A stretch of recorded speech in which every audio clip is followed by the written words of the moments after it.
VIP बनल बड़ा तोरा माई के लहसुन।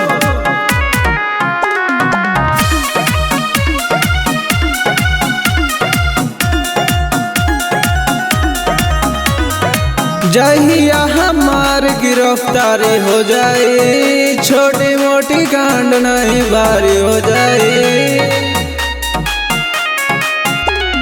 जहिया हमार गिरफ्तारी हो जाए, छोटी मोटी कांड नहीं भारी हो जाए। जेलवे पर जान गोली बारी हो जाए, जेलवे पर जान गोली बारी हो जाए।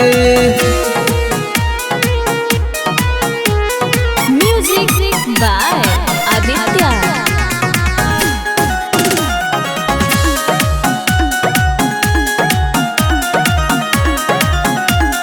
मेरे गैंग के सारे खूने खार लड़कों से कोई ना हो सीधा साधा है, में सबे लड़ाकू हाओ।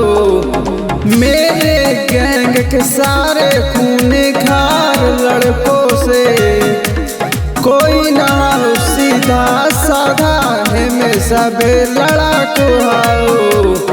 एक हाथ में हथियार, के हाथ में चाकू हो। जितना शेरवा हो सब हंटरगंज के डाकू हो। जितना शेरवा हो सब हंटरगंज के डाकू हो।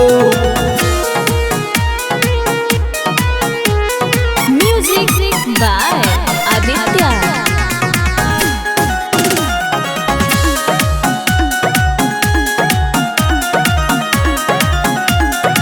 अक्षय के मर्डर करे में लगता न डर, शुरुए से रंगदार हिया जाना हो शहर।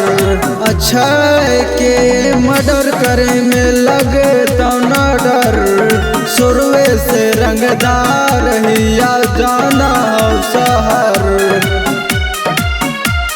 अरे बचल कुचल दो गालवन के अबरी में साफ करवाओगे।